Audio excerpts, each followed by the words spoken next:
ごきげんよう、上川薫です。今回取り上げる話題は、ロシアの衰退凋落が確実に進んでいるなという話題をお届けしようと思います。今回取り上げるのは、ロシアの自動車産業が中国に侵食されているという話をしようと思います。ロシアによるウクライナへの本格的な侵攻が始まって以来、日米欧による制裁が始まりました。その一環として、日米欧の自動車産業がロシアでの生産や正規の販売を取りやめることによって、ロシアの自動車業界には大きな変動が起きています。ロシアのプーチン大統領はそのような制裁に対して、何らロシアは悪影響を受けていないと強がっていますが、その実、ロシアの自動車産業は中国による支配を受けようとしています。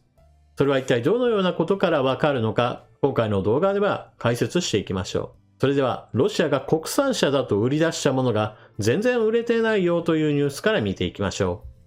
う。ロシア肝入りの国産車ブランド、いきなり失速。月の販売台数わずか29台。昨年11月に生産開始したロシアの国産自動車ブランド、モスクビッチの今年1月の販売台数が29台だったとロシアメディアが伝えている。モスクビッチはロシアのウクライナ侵攻後に撤退したルノーのモスクワ工場を引き継いだブランドだ。ロシアは欧米の制裁や外国企業の撤退といった逆風が吹く中、国産車生産に力を入れるが、この産業に必ずしも追い風は吹いていないようだ。モスクビッチはロシア語でモスクワっ子の意味で、ソ連時代の自動車ブランドの復活となる。車種は中国のメーカーの車をベースにしたスポーツ用多目的車モスクビッチ3。今年は電気自動車 EV1 万台を含めて5万台以上を生産するとしている。こちらの写真が国産車だと謳っているモスクビッチ。しかし中を開けてみると部品には中国国表記がされています。国産車なのになぜ中国国表記された部品が使われているかについては記事の紹介の後に解説していきます。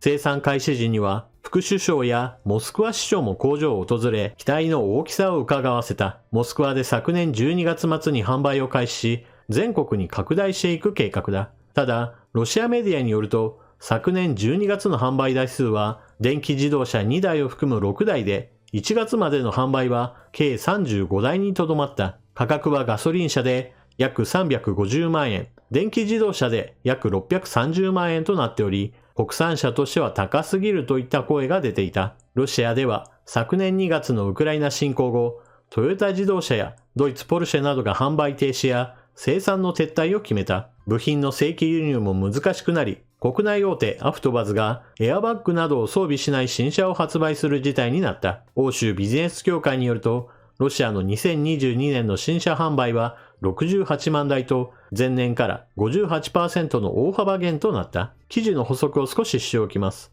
ロシアへの制裁が始まり、ルノーが撤退。この工場を国産車製造のために転用されることとなった。生産開始は2022年11月23日で、1月までの販売数はわずか35台。このような状況にもかかわらず、生産計画としてはガソリン車4万台、電気自動車1万台を1年間で生産するとしています。制裁の影響なんて全くないということを言うために、国産車製造に乗り出しているわけですが、全く売れていません。しかも、記事の中で少し言いましたが、その中身は中国製の部品です。もともとは中国製の車がそもそもあって、そのメーカーから部品などを輸入し、ルノーの工場で組み立てるだけ。そして、あたかもロシア国産の車であるかのように装うためにブランドロゴなどを取り替えて、さあこれがロシア製の車だと言い張っているわけです。これはかなり滑稽な姿だと言えるでしょう。しかも、もともと中国製の車ですから、中国でそもそも量産されているわけで、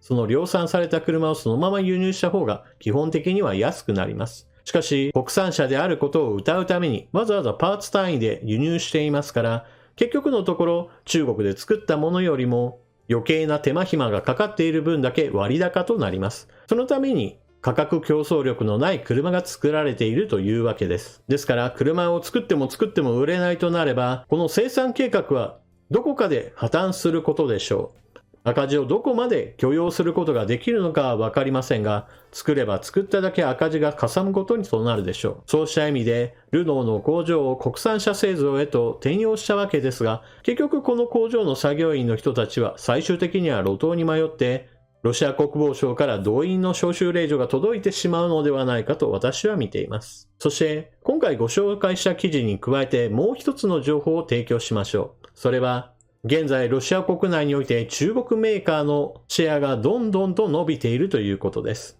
2021年、まだ侵攻が開始される前の段階において、中国メーカーのシェアは 10% 以下に過ぎませんでした。しかし、ウクライナへの本格的な侵攻に伴って、海外から入ってくる車にかなりの変動があり、中国製メーカーのシェアは 18% へと上昇。そして今年2023年はおそらく新車販売のシェアは 50% 以上に到達するだろうと言われています。なぜそのようなことになっているのか。欧米からの制裁の一部として正規の輸入ができなくなったというのがまず第一にあります。しかし、ロシアの人たちに言わせれば、いやいや、正規輸入ができなかったとしても、実際に日米欧の車はまだまだ販売されているよという話が出てきます。この仕組みというのは、正規で輸入できなかったとしても個人輸入やもしくは第三国経由を使っての輸入など、様々な形で制裁逃れをする形での輸入が続いているからです。しかし、そのような余計なルートをどんどんと通ることによって、基本的には価格は上乗せされていくこととなります。一方において、中国は対ロシア制裁を全くしていない国ですから、中国で作った車を直にロシアへ輸出することができます。その分だけ価格の上乗せというものが発生していないわけです。そして、もともとロシアはソ連時代からの伝統で、自動車作りは非常に下手くその国ですから、中国メーカーが進出してくることに対抗することができないわけです。そのために、ロシアの自動車シェアはどんどんと中国企業に食われてしまうだろうと言われている現状です。今回は自動車業界についての話ですが、この一つの断片だけを見るだけでも、ロシアが徐々にではありますが、中国にとって非常に都合の良い国へと成り下がっていく光景を想像することができます。制裁の影響によって、欧米が買い手としてはいなくなったことから、食料、エネルギー資源、鉱物資源の買い手としては、やはり中国が一番大きい存在となりました。それに伴って価格の決定権もまた中国に握られることとなり買い叩かれています。そしてもともと自力のない国内経済ですから、中国企業の進出に伴ってロシアの市場そのものも中国にとっては非常に独占しやすい状況へと近づいています。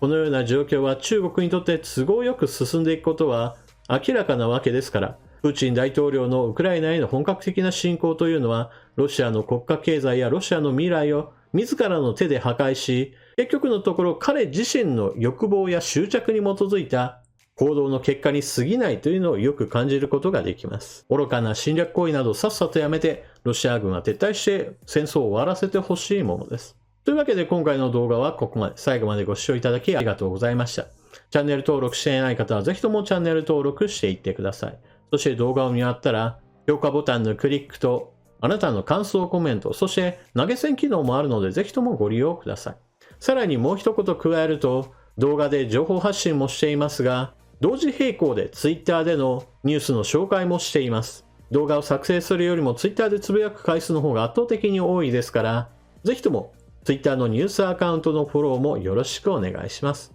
それでは次の動画でまたお目にかかりましょう。またね。